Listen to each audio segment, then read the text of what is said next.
Good evening, everyone. Welcome to Defenders Live. I'm your host, Laura Thorson. Jonathan Willis is a husband, father, and lifelong first responder turned instructor and trainer. After serving in the U.S. Navy, he spent 20 years as a firefighter paramedic lieutenant in the Dayton, Ohio area, commanding an engine company, medic unit, and technical rescue team. Today, he lives in Southwest Ohio with his wife, Elaine, and they have two sons, Isaac and Vance, and he still holds paramedic and instructor credentials. He is the lead trauma medical and shotgun instructor with Gunset Training Group. He's a staff instructor at the Tactical Defense Institute, and he's the creator of his real-world trauma program, bringing the street-side lessons of EMS and fire rescue into practical training for any everyday citizen. When seconds count, he says, it's not luck, it's preparation that matters. Before we get started, make sure you're subscribed, whether you're watching on Rumble or YouTube or listening on Spotify, Apple Podcasts, or anywhere else you find this show. If you don't want to miss another episode, head to defenders-live.com and become a free subscriber. That way, every new episode gets delivered straight to your inbox. And if you're looking for top-tier firearms and self-defense training, go to defenders-usa.com and check the calendar to see what's coming to your area this year. Hey, Jonathan. Hey, Laura, how are you today? I'm great. Thanks for coming back on the show. I'm excited to be back with you. I look forward to another great discussion with you. Yeah, I love that you have so much rich experience to bring to the table that so many people, I believe, don't dive into as much on the medical side. And that's part of the reason why I wanted to bring you back, but also because, I mean, you're really just a good guy. You're somebody I enjoy talking to, and you have just so much information to bring to the table with the heart behind it, honestly. And that's why, for me, you make talking about medical a little bit more interesting than usual. So I appreciate you coming back. Well, that means a lot coming from you. I so much enjoyed our last discussion, and getting into things like this with someone like you is just a great time. Well, I am curious about it. So that's always helpful, Yeah, right? And I wanted to lead off with something that you actually sent to me, which is this pocket kit. I don't know what RWT stands for, so you have to tell me, but this pocket kit you designed, can you get into why you designed this? Why is this important for people to know about? And so if you look at my course offerings, RWT stands for real world trauma. Oh, duh. Yeah, that makes sense. Acronyms. There you go. More acronyms. Yeah. So the RWT Pocket Kit. So this has been out for now, I think, 2 months. It was in testing for a few months before that. What I was really trying to engineer, and actually kind of what I was trying to do before that, for a couple of years before that, was to engineer a practical method of carry far beyond just a tourniquet. I wrote an article a couple of months ago that was, I think it was titled something like, "Your Tourniquet is Not a System." And so I started down the track of trying to create a practical system of trauma management carry that people could wear on their person in the day-to-day. That wasn't an ankle kit, because as most people who've gone down the rabbit hole of ankle kits will know, is that there are a lot of offerings in the ankle kit segment, and about 2 of them are good. Out of these 30 offerings of ankle kits available on the market, 2 of them literally are good. And if you ever want to wear shorts or function as a normal human being in kind of the normal environment, the ankle kit often isn't going to do it for you. And then I was teaching a class in Eastern Ohio for my friend Sue Burton. And there was a lady in the class from, I think, Chicago area or something. And I'd already been working on the project, and she asked about something beyond the kit, the larger kit I make available to students from North American Rescue, about something that she could keep in her purse. And it really kind of convicted me that I hadn't completed this project I was working on, about something that someone could have in their purse or in their pocket. And so I decided it was time to really finish the project for the RWT Pocket Kit. So what I had conceived was a true pocket kit. If you look at a lot of the websites that offer these kind of kits, that they'll say a pocket kit or whatever, if you've ever purchased a pocket kit, you've probably received it and been like, there's nothing about putting this in a pocket that is realistic, particularly for a female. Like, for the way your clothes are fit, There's nothing realistic, but I'm if gonna you're a put it in my dude who pocket wears, right now just to see yeah, if it fits. yeah. Cassie It actually did a does. video. Yeah, It does. Yeah. Cassie actually did a video about She it. did? Yeah, she did a video of her putting it in her pocket and the way she carries it. Yeah. So my friend Cassie Crago did a video about putting it in her pocket Yeah. and it being fitted, the actual form factor that could fit in a female's pocket. Yeah. So the form factor for a pocket kit wasn't truly a pocket kit. So the way I started was I determined what the minimal components that I wanted to have. And what I decided I wanted to have was a wound packing gauze that could be pressed into service as a dressing as well, and then a free form wrap so that I could either wound pack and dress, or I could dress a surface wound, and then I wanted a chest seal. But I specifically wanted a non-vented chest seal, so it could also be an occlusive dressing. So okay, that makes sense. For these three components, I wanted to find on the market the three smallest of these that were professional grade known. So I went through every available thing, everything offered on the market that I could find. I tested all of them, and I found the smallest ones of all of them. So the original version ended up being the Beacon non-vented single kit size chest seal. That was this. And specifically the North American Rescue wound packing gauze with radio opaque ribbon. 5 yards. Yep, exactly. It's equivalent to Quick Clot Combat gauze dimensionally. And then the S-Mark bandage. So that's the original version of the RWT Pocket Kit. So I started with the products, and then I had to find a container that was going to fit them. And I went around and I tried to source a proper pouch that was going to work out for this. I couldn't find a pouch that was going to perfectly fit these dimensionally. So I found a company out of Wisconsin that would make it for me. And that's where I found the company to do it. So I started with the products. I built the pouch. Everything's very compliant, American made, and all that stuff. I like it. I like the pouch because it's stretchy. You can get this back in there once you take it out. And it's very conforming to the products inside, so it's not bulky. Yeah, exactly. So I put them out to a few friends. My friend Dr. Andy Anderson, Greg Ellerfritz, Troy Miller, Sherman House, a bunch of good friends. I got them out to, and they started carrying them. Shane Kerwin down in Tennessee. A lot of people with a lot of positive experience in carrying things and actually performing in a medical environment. And the response was very positive immediately. And I knew we were kind of onto something. And it kind of just jumped out immediately as a success. So it kind of took off. It really took off as a practical means of carry to be coupled with a person's chosen tourniquet selection. And a lot of people may not have known, but I had developed some time ago a very specific way to flat pack a TAT tourniquet that was smaller than almost every tourniquet that was available.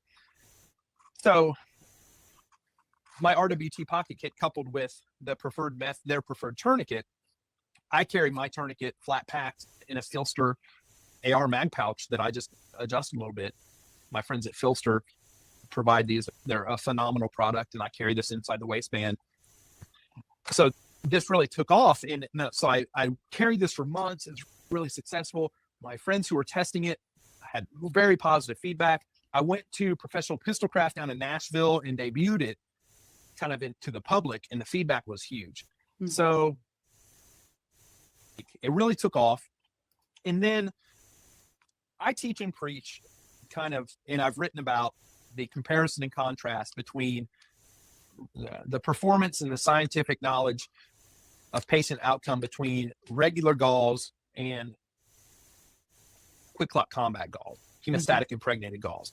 I've written about it extensively. We talk about it in our classes and things like that, but people still do want combat gauze. So a couple of weeks ago, I started making available the RWT Pocket Kit with a combat gauze option. Okay. So now people can. Before you go any further, we need to let people know where they can go to find this. This is trainwithwillis.com, right? That is true. Yeah. you can order either of these kits in its original format or the Combat Gauze format at trainwithwillis.com. Thank you. And you just go to the shop tab, right? And you can look Yes. at all the things you offer there. You can. And so, and I'm Andy Anderson kind of forced me into this. I love him. He's a great dude, an amazing doc. I developed my flat pack technique for the cat tourniquet, and he forced me into like sharing how I do that. Well, a lot of people were like, just start making cats available like that. So you can I made a video about it on YouTube about how to flat pack your cat's tourniquet so that it is that small. It's super small. I made a video about it, but then a lot of people were like, just send me your cat flat packed. So you offer that now. So I do offer that on the side as well. I very much encourage people to look at the cat flat packed in a Filster AR mag pouch. It's a great way to carry it. I also highly encourage people to take their cat tourniquet, or a lot of people choose their soft T, and the literal Filster flat pack is a great solution for flat packing your tourniquet as well, depending on what you might use. We'll talk about maybe another tourniquet later, but well, I wanted to ask you a question, and the reason I want to ask it is because some people that are watching might not be at the level that we are to understand why this is important. I mean, the reason I say that is because I'm not going to name any names, but within the past year, I have literally been ridiculed and made fun of for carrying a tourniquet or any kind of medical on me. And so there is a segment of people out there that may think that carrying a gun is very important, and they understand the reason behind that, but they don't, however, understand why carrying medical would be necessary. And I know it seems like such an easy answer, Jonathan, but I do want to address this because this is an important thing that if people are watching this and going, yeah, but why would I do that? I want to address that if we can. Yeah, I would encourage people that say things like that to read. I go back to probably the first time I ever trained with a great leader in the community, Paul Howe. And a lot of people know Paul from CSAT down in Nacogdoches, Texas. An incredible warrior for America, an incredible patriot, and an incredible instructor who's done a lot for our community. And I think if anyone's ever taken a class from him, they will know it is guns, medical comms, guns, medical comms. And if you're going to church or whatever, or if you believe that you may be involved in armed conflict, but you haven't read enough to know that you are 8x more likely to be involved in a matter of significant traumatic injury or a medical emergency, then you obviously need to be taking some classes, because that's the reality of the matter. You need to educate yourself. Beyond that, you should probably read up on the potentials of future terror involvement in the United States. You should probably read up on impending terror alerts in the United States and what a lot of intelligence reports suggest could be going on. If you accept in any way, shape, or form that you could be involved in violent conflict, but deny that you could be injured in a way that you may bleed to death or need to help someone survive a traumatic injury, and then your thought processes are broken. I mean, your thought processes are fragmented at best, broken at worst. Yeah. And you need to correct that. I think that as a self-proclaimed protector of life, and I think a lot of the people that watch this show would consider themselves defenders of life or protectors of life. Part of defending or protecting that life isn't just the defending part.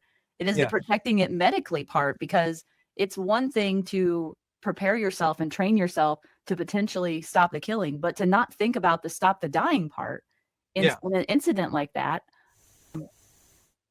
is irresponsible to me. And so I think they go hand in hand, for me at least. Now, I'm not saying it's always been that way for me. Exactly. And think about it. Like talk to our warrior friends. Mhm. I'm not some warrior. Like, I've been on the medic side of all of this. Like, domestically, I've been the responder side of armed conflict. I have not been the warrior side of armed conflict. So I've been the guy who has to go into these environments unarmed to render medical and trauma care. That's the guy I've had to be.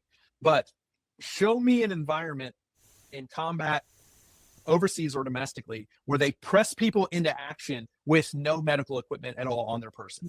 Show me a military force who forces their people into combat action without an IFAC, or an intelligent police force that doesn't have their people having some equipment on their person and the ability to take care of themselves or a brother or sister officer. It doesn't exist.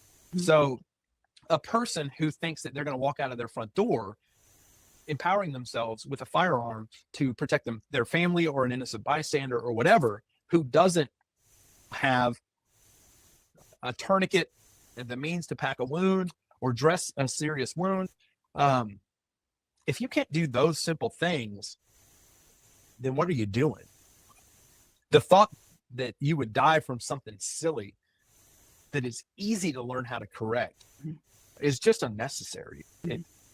It's nonsense. But there is some of that out there. That's why I wanted to address it, because it wasn't the first thing on my mind when I went to my first firearms class. And the reason that I went to learn how to train to defend myself was because I was scared and I wanted to be able to protect myself. It wasn't until later that the medical part even entered my mind. Yeah. And that was because I was around good people that are like, hey, what are you doing? Yeah. Thank God for that, right? Yeah. I had the benefit of coming into it backwards. I came from the medical side. I came from the trauma side. I came from the chaos of seeing everything I'd seen on the streets as a paramedic and all that. I came into the guns from that world. So I knew the potentials. I had seen all that world. And I'd already seen the damage that could be done. So I already knew that. Yeah, you're well aware. If I'm going to carry a gun, I know what damage that I can do and can be done to me. And I was already kind of prepped for myself. I carry what I carry on my person. I carry what I carry in my backpack, in my car. It's in my home, and so on and so forth. So many people have the idea and the concepts in their head of they theorize. Everyone has this idea and this vision of what they're going to do because they've never been in the chaos. And that chaos may be, there's so many ways to be exposed to the chaos. It may be in a gunfight. It may be in the chaos of a terrible vehicle accident or a structure fire or a terror incident or whatever incident may be. There are a lot of ways in which people are exposed to chaos. And nonetheless, all of these exposures prepare a person for the way they will function. And I think a lot of people envision the way that they're going to function. They imagine the way they're going to function because they've never actually done it. And they imagine it much better than reality usually. Yeah, everyone has this great idea. Of I speak from experience when I say that. I'm not just, because I've done that. And then I've tested myself and I didn't quite go the way I planned. Yeah, everyone has the best idea until things start going sideways. And then when things go sideways, you're like, oh my God, that wasn't at all how I thought it was going to go. I mean, I was teaching a class for my dear friend and mentor, Rob Hott, yesterday in West Virginia. And something as simple as CPR. Everyone takes a CPR class. And the way this class is often taught is that you're going to do these things, and everything's going to be rosy and all blah, blah, blah. Well, the reality is that most of the time it's not. It's going to be absolutely terrible. It's going to be this horrible thing. What you're going to do to this person is going to be super unpleasant. It's going to be horrible for you. It's going to be horrible for everyone in the room. And it's going to end poorly. So the first time you do it as compared to how it was taught to you is vastly different. And in the scale of horrible things that you're going to be involved in, like in traumatic events that you could be involved in, this is like a 1 on a 10 scale. Like doing CPR on someone is like a 1 on a 10. So in the scale of like things blowing up and all this stuff, doing CPR on a human being is like a 1. So for most people, doing CPR on a person is like a 10. So the first time someone does CPR on a person, that's their 10. So, but in their mind, they had an idea of what it was going to be like. But everything for everyone, the first time they do it is their 10.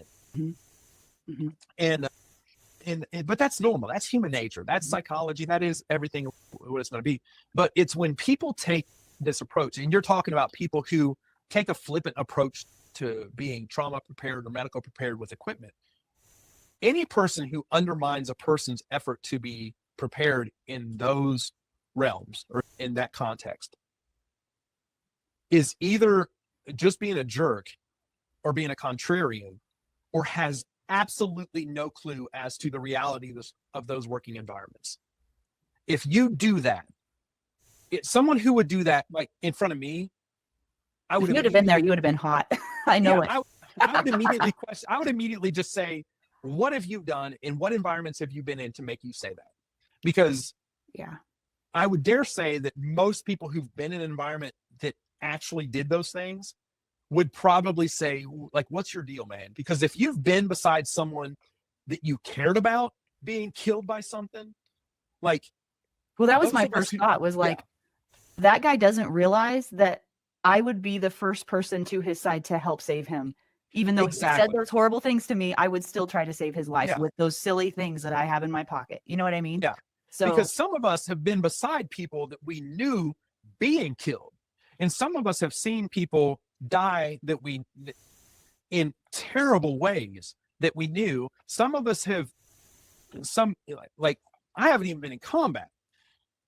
And to hear what you said, my friends who've been with their brothers or sisters in combat and seen them be killed or mutilated in that way, and to take a flippant approach to that, like, I think it's the mindset of like, oh, that couldn't happen here. Like, that's not valid here, kind of a thing. Maybe. Yeah. I'm not sure. I didn't go into details. I didn't ask any questions. I just left. I mean, there was no conversation to be had, at least on my part about it. And I was so shocked. I was literally dumbstruck by that. It's an interesting thought exercise, though. It's an interesting thing to say, like, where would you be? What history of thought do you have, or what history of experience do you have, or what context are you drawing from to say or think such a thing, or to reduce the idea to such a thing? Because I know I'm no one different than anyone else, and the only thing that I walk around with daily is the knowledge that I have a certain skill set and I have a certain experiential background. And if someone that I cared about, or even someone that I didn't care about, if in proximity to me suffered a certain injury pattern that I could impact the outcome of positively, if I didn't do it, that would weigh heavily on me. Me too. So even somebody I don't like. Exactly. I'm going to do what I can do. So if you're not going to do what you can do, then what does that say to you? And that's not saying that like everyone has to be like me, or everyone has to think like me, or everyone has to choose what I choose. That wasn't what this conversation was even about. Yeah. You know what I mean? Yeah. It wasn't like I was trying to convince this person of anything at all. They just happened to notice something and then had to ridicule it. And I just thought, why would you do that? But what does that say to that person's thought processes about how far they'll go for another human being?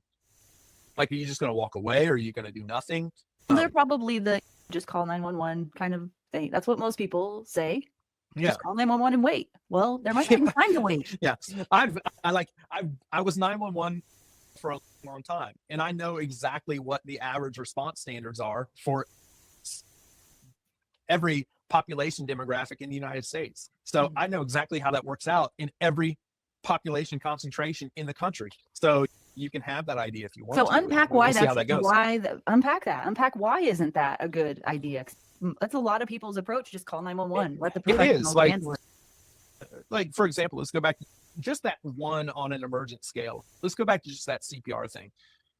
In my class, I do a CPR block. And when I pull out the CPR dummies, people are like, oh God, this sucks. This is going to be stupid. Because most people have been force-fed the CPR block. Well, I teach CPR from a reality-based standpoint. I teach real-world CPR. I teach people about all the things that no CPR class ever teaches you. I teach the realities of it, like the sounds and the breakages and all the things that happen. So when you get into that,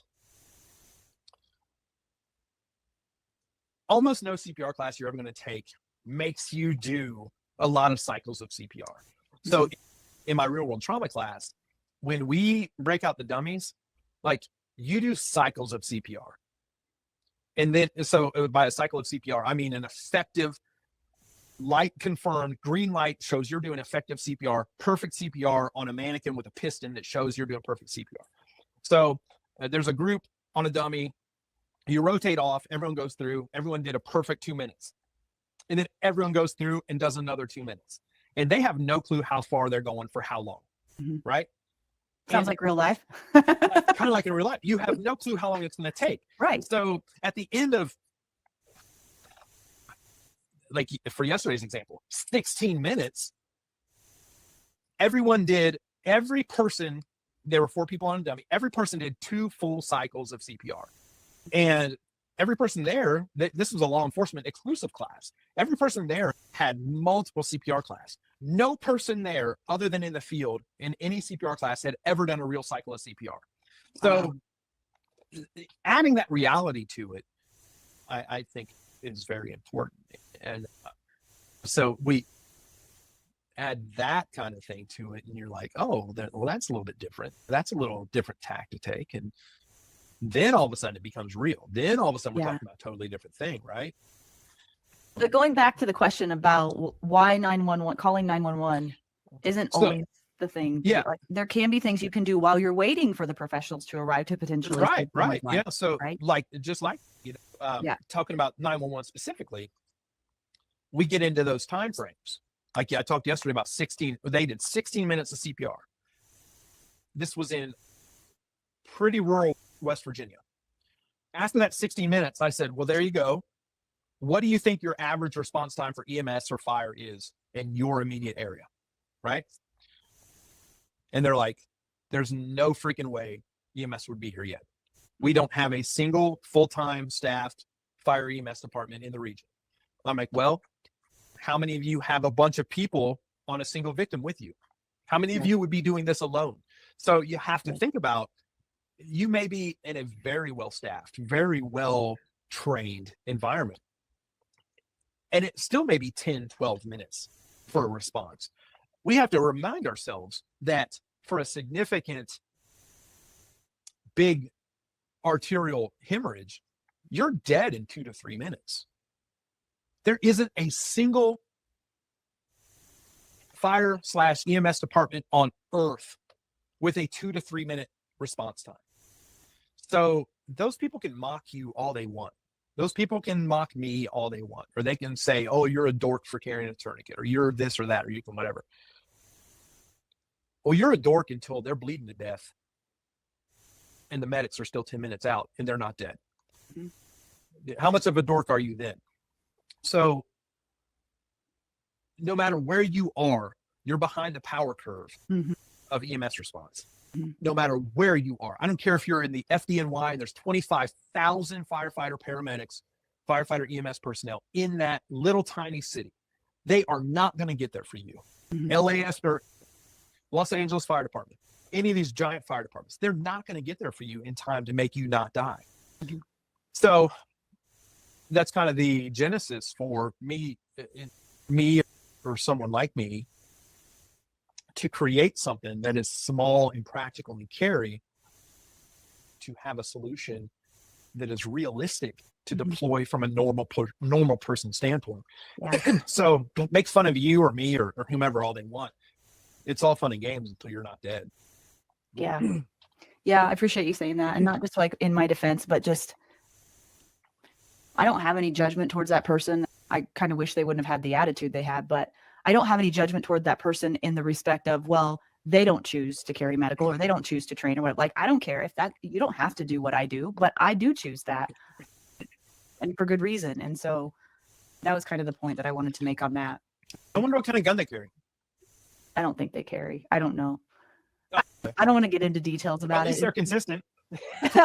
Yeah. How are you? I think there's a mindset like, that's ridiculous, that would never happen kind of mindset, which I think is a scary thing, because thinking that this will never happen to me or the probability of XYZ happening is so low that why would you even bother to worry about it? Yeah. That's probably there's a lot of good documentaries, true crime documentaries on Netflix that started out like that.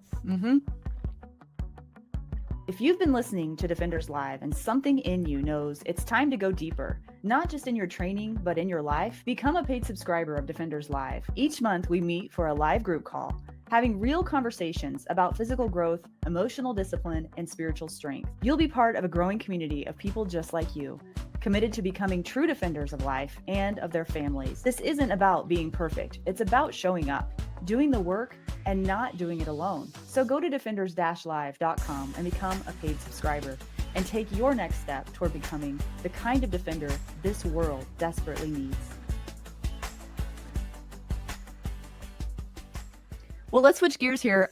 We've gone down that rabbit hole pretty good there. And so there's another section I want to make sure that if we run out of time that we don't miss. And that is you are very passionate about, and one of the few people that I know personally that teach shotgun.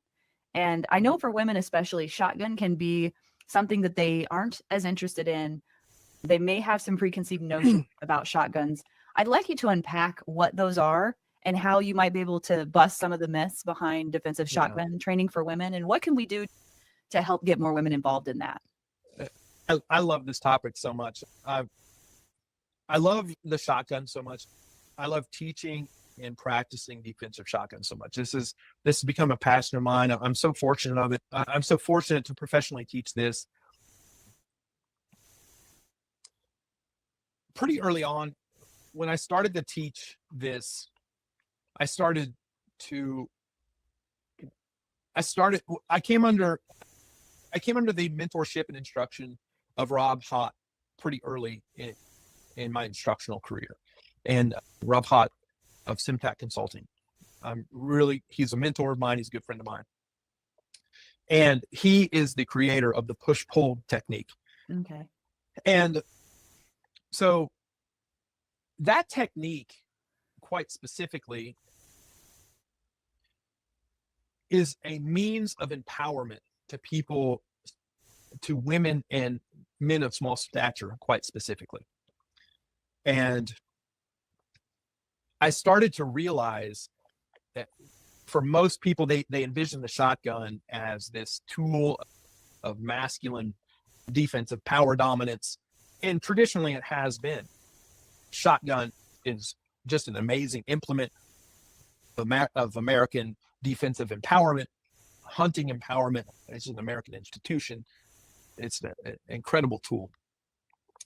Most people who are teaching it in the United States today are amazing. I had the great pleasure of attending Thunderstick again last month with so many great people, Daryl Bolke, Cody Stewart, his team at Van Comp, all of the greats, Greg Ellifritz, Rob Hott, Steve Fisher, David Cagle and Zach Cox were out teaching this year, Eric Gelhaus, and so many great folks were out there.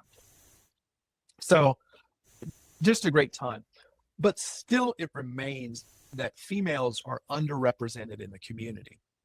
And as a shotgun instructor, I've had the great pleasure, and obviously Cassie is a dear friend of yours. Yeah. She's a great friend of mine now, and we've gotten to be closer friends. I train with her up in Michigan.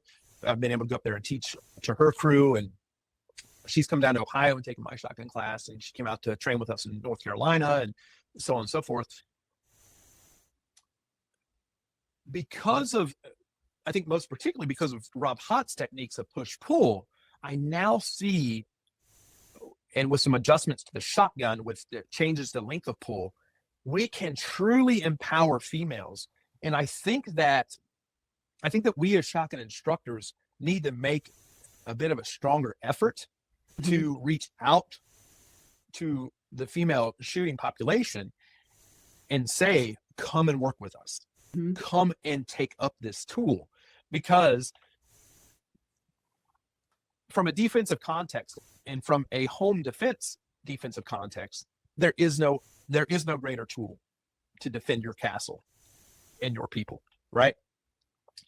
And over the last few years, I've had the great pleasure of training and spending a lot of time with Cassie, with down here in Ohio, Sue Burton over in Eastern Ohio. I've spent a lot of time with Luann Hamblin, who is a giant in the training community. I mean, she's a great friend and an absolute champion of every weapon platform, but she is clearly a small statured human being. She is a small female. She can dominate a shotgun. Cassie can destroy things with a shotgun. She is a champion with a shotgun. Sue Burton, a champion with a shotgun. Kristen Pressburg, down in Tennessee, Chuck Pressburg's wife, she can destroy with a shotgun. There are so many women out there now who have taken up the mantle of females modeling performance with a defensive shotgun that I'm so impressed with this. And I've been able to work with a lot of female students, and I love it because I'm able to teach Rob Hopp's push-pull and show people of smaller stature how it doesn't have to be a YouTube joke of some jerk husband falling over, putting a 12-gauge shotgun in a woman's hands and saying, "What's this?" and watching her getting knocked on her butt and thinking that's funny. It's not funny. We need to stop with that cliche of being a joke. We need to show people that this is a tool of empowerment. This is a way to help people defend their lives. And this is for all people. It's not just for a bunch of dudes like me. I'm 6'4", 245, right? It's not just for a bunch of me's or me and Steve Fisher, another 6'4", 270 dude. Like, it's not for us. You don't have to be a monster guy to work this platform. It's for everyone. We need to bring more females into defensive shotgun, because I've been working with Cassie for a long time, with Sue for a long time, with Luann. Luann's been teaching it forever. I mean, she's a freaking leader in the community. And Kristen, and I'm sure there's so many others that I'm failing to mention. The defensive shotgun is a tool of empowerment, and we need to broaden the community. I'm fortunate enough to work with Adam Roth of Veritas Industries, and I love Cody Stewart of Van Comp, and so many these great companies that work to spread the shotgun as a tool of empowerment. And we all want the female part of our community to know that they're part of this, that they need to be out at Thunderstick. They need to be at these shotgun events and these shotgun classes, that they're part of us too. And that they need to be behind that shotgun running these things too, because they can crush it. You want to talk about crushing a shotgun? I have a video. I threw up a video in my last Shotgun Essentials class, and it was of the Valhalla drill. Bill Armstrong from Mead Hall. Bill Armstrong's Valhalla drill. I make people in my essentials class do it with buckshot. And Cassie, with her 1301, did it in 13 some odd seconds. Oh, yeah, I saw that video. So insane. I threw up a video of Cassie doing it with her 1301 and me doing it with my pump, right? So I do it with my pump in like 13 and change. Cassie does it with her in 1301 and 13 and change. So here's Cassie. Cassie is clearly not a large human being, right? I don't think that most people would think that Cassie Crago is going to throw up a 13-second buckshot Valhalla drill. For those of you who are listening that don't know what a Valhalla drill, it's starting from an empty gun, chamber open, load 1, shoot 1, load 2, shoot 2, load 3, shoot 3 with buckshot in 13 seconds. The standard par time is 21 seconds. Wow. And little Cassie destroys it in 13 seconds with buckshot. And she's controlling that gun. Yeah. She's not getting knocked on her butt. Nothing else is happening. She is killing. Yeah. So we're doing this thing. and when she does it, like, I can't remember. I think I did it as a demo, and everyone else in my class. So I and then I do it in 13 whatever seconds. I do it with a pump. And then everyone's like, "Is that the standard?" And I'm like, "Well, heck no, that's not the standard." I'm like, I'm not telling you all that you have to do this in 13 seconds. So everyone else goes through it. It's like no one else does it in 13 seconds. Cassie comes up and does it in 13 some seconds. I'm so glad that was on video too. Yeah. So I immediately mixed these videos, and it was really important to me to show that, because I wanted people to see. I most importantly wanted more a lot of my female friends in the community, because a lot of us have the same friends. A lot of us run in the same circles. Yeah, and she was controlling that gun really well too. I mean, she was in complete control the whole time. 100%. And she'll shoot a video and she'll send me the video and she'll be like, I want to fix this little wobble thing. Like, and I'm like, Cassie, you're good. I'm like, maybe do this, maybe make this right. Maybe that, like whatever. Yeah. I'm like, but girl, you're killing it. Like, what do you want? Like, I don't know what you want, but like, you're awesome. Like, you're crushing it. I think the thing to know is that this is a tool of empowerment. We need to make more people know this. We need to welcome females into the defensive shotgun community. We need to push this as an art for them, for everyone. Mm-hmm. And like Thunderstick, go to Thunderstick. We have a special event going on at Tactical Defense Institute this summer. That's going to be like a crazy lineup in August. It's about to be announced. Where is that? It's in Tactical Defense Institute in Ohio. It's okay. In very southern Ohio. That it is going to be a very crazy lineup. I can't say it yet, but it's going to be a wild lineup. It's going to be some pretty big names happening in August, but there's a lot of big things. And what we want it to not be is just all the same bros coming.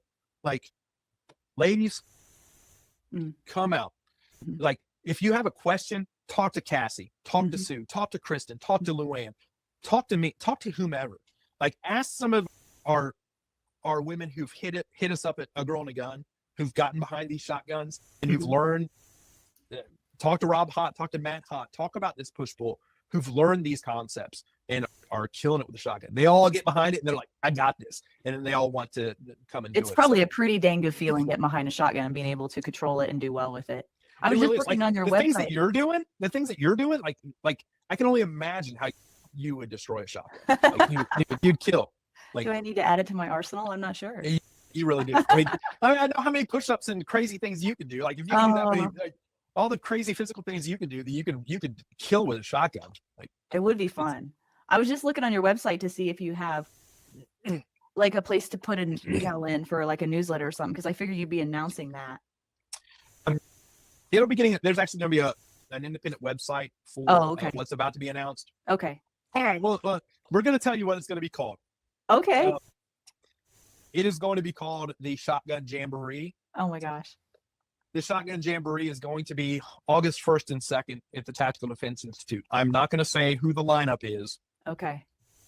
But the lineup is very strong, very recognizable, and it'll be coming out soon. That's going to be its own website. Okay.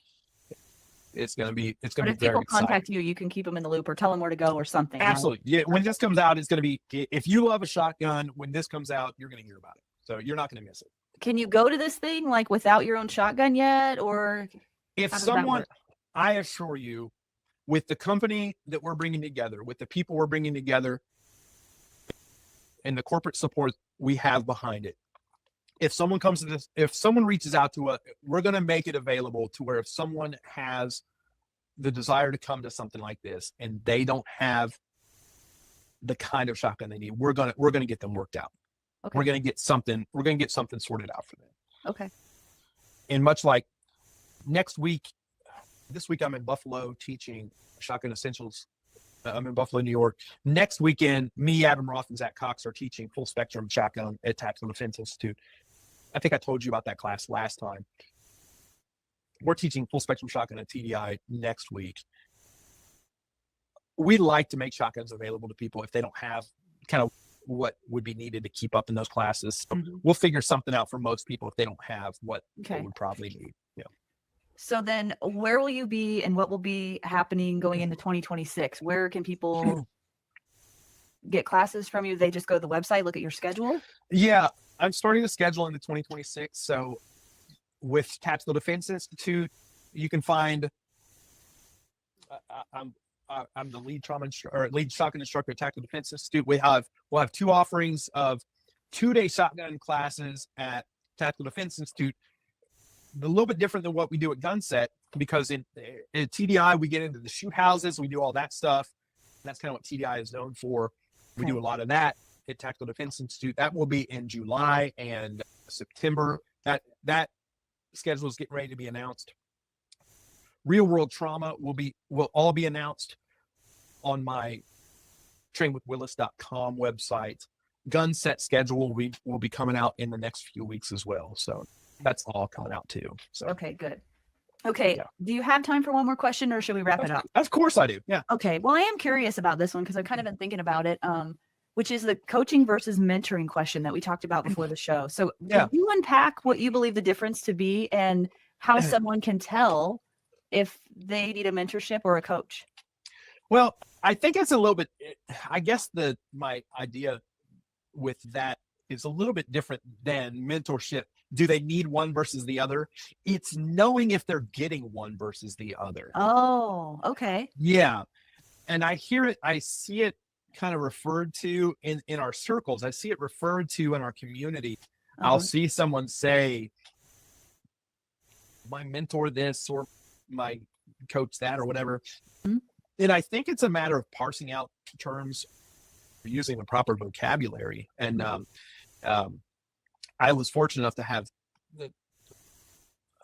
a pretty rich background in organizational leadership and things like that, and mentorship and leadership and management when I was a fire officer.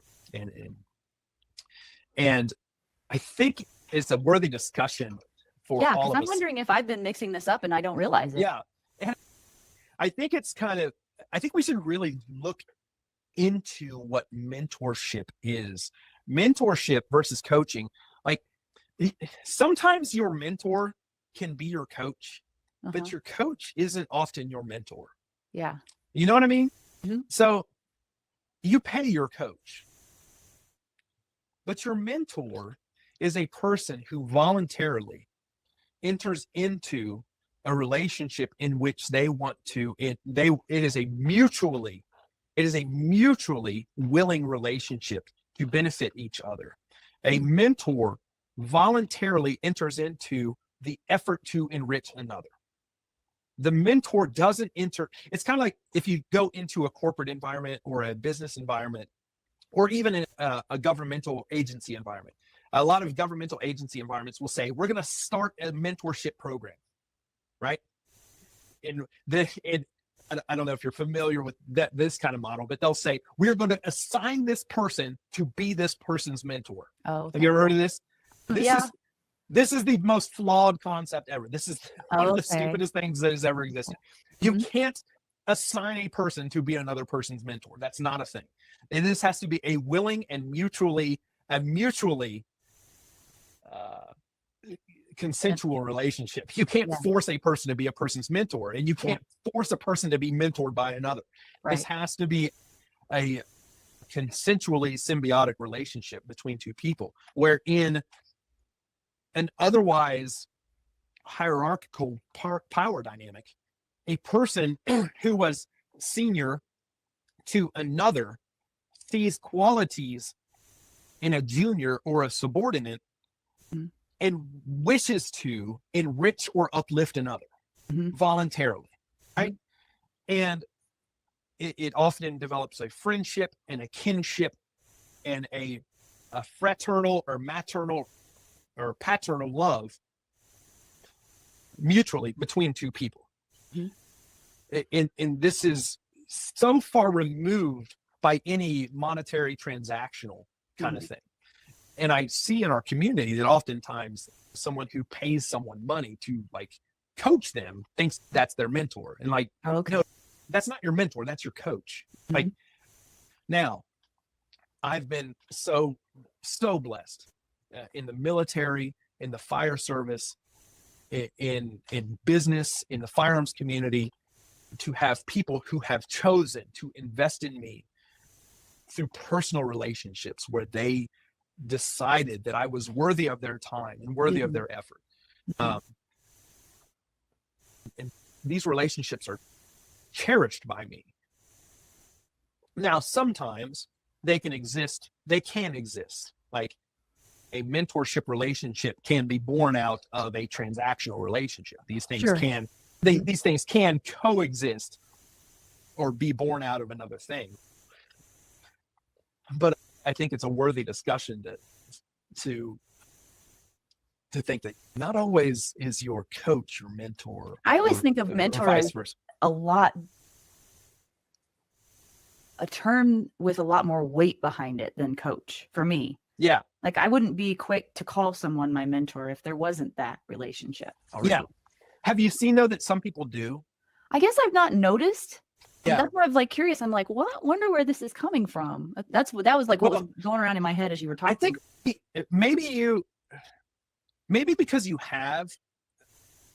I think sometimes it's a term that people who haven't necessarily been mentored truly use more freely than those who have been mentored. You know what I mean? Makes sense. Yeah. Yeah. And, or use them interchangeably, maybe. I don't know. Yeah. I'm thinking, am I guilty of that? I don't know. I don't think I am, but maybe I am. Yeah. But yeah, I do have people or have had people in my life that were coaches, and I think I called them coaches because it was a transactional thing. But then I have people in my life I consider mentors, though. And I think I'm accurate, but I don't know. I feel like, is Jonathan calling me out passively and I didn't realize it? No, absolutely not. But I think in this community, it's kind of an interesting thing because this is one of the few communities that wherein you have people that exist from so many different backgrounds. You have people who exist from like the highest tier of like warrior culture. Yeah. To like law enforcement, to like just normal veteran status, to like most of us have kind of a very similar, it's very diverse, but most of us have a very similar kind of belief system in valuing other human beings and in life in general and all of these things. But we value leadership, we value mentorship, we value friendship, we value familial love and all of these different things. And I think these are some of the weird things that I sit back when I'm in these big groups in the community and I pull back and I'm sitting back there and I'm like, just like watching and I'm like, where am I seeing like true leadership and where am I seeing like real mentorship and like who's the coaches? Like I have some amazing mentors who coach me and then I have like people who are just my coaches and then I have friends who coach me. I think where that can get dangerous is if you try to use name dropping and mentor in the same sentence to try to show. I think maybe that's your dig. I think that's what maybe bothers you, as I'm sensing, like if you're using that terminology around someone who's a big name sort of to elevate yourself or to show like, hey, we're buddies or something like that. Maybe that could be a misuse of the term. And then that's kind of a selfish way of just trying to make yourself. You could do that almost like you met the person one time and they're your mentor. Because I have been around people that like to name drop, and you can tell the motive behind it. It's not like this authentic. Yeah. And you're like, when was the last time you sat down and had dinner and talked about your lives? You know what, like, right. know, like what's their spouse's name? Yeah, I mean, I think you're right in that we need to be careful with that. Yeah, and like call it what it is. All of it's valid and all of it's important, but like call it truly what it is, because all of these things are so important. We all need coaching and coaches. We like every human should benefit from a mentee relationship. You should find it where you can find it, but call it what it is so that when you do realize it, it is what it is. So you're not reducing what isn't. You know what I'm saying? Yeah. I'm writing about this right now, and I've been processing this a lot and trying to like kind of parse out some of these definitions and things. So that's why I kind of brought it up to you. I like that. I've never thought of it that deeply before, so I'm glad that you brought it up. Yeah. I'm a freaking nerd. I love it. Yeah. You're a nerd. Yeah, I'm annoying like that, but what are you going to do? So. I don't think you're annoying. You must annoy yourself, but you don't annoy me. Maybe. Yeah. Well, that was some good conversation. I wish we had more time, but both of us have other things we're going to have to get to here pretty soon. I got to take my wife out to dinner before I go to Buffalo. So. Oh, I love that. Yeah, you're leaving tomorrow, huh? Right. Yeah, we're going up to Buffalo, New York to teach 2 days of shotgun essentials. So That'll be fun. yeah. Well, cool. You guys need to make sure you go to trainwithwillis.com. Keep up on his schedule. If you want any training, he's the kind of guy, if you were to on that contact form, fill it out, send him a message, I know for sure that he would get back to you and be kind and help you in any way that he could. He's just that kind of guy. So I encourage you guys to go check that out. Learn all that you can from Jonathan Willis. He has been there, done that in everything trauma medical, so many years of experience. And he's putting products out on the market that have been well thought through, that are there so that you have the convenience of just picking that up and knowing you have a good product with thought behind it right out of the gate, rather than going and trying to figure all this out yourself. And if you have questions, just ask him or take one of his classes. He is a resource and a really great person that you need to continually go back to and follow and keep track of, because he is a person that's doing all of this training for the right reasons to help people. So I appreciate your time today. Thank you so much, Laura.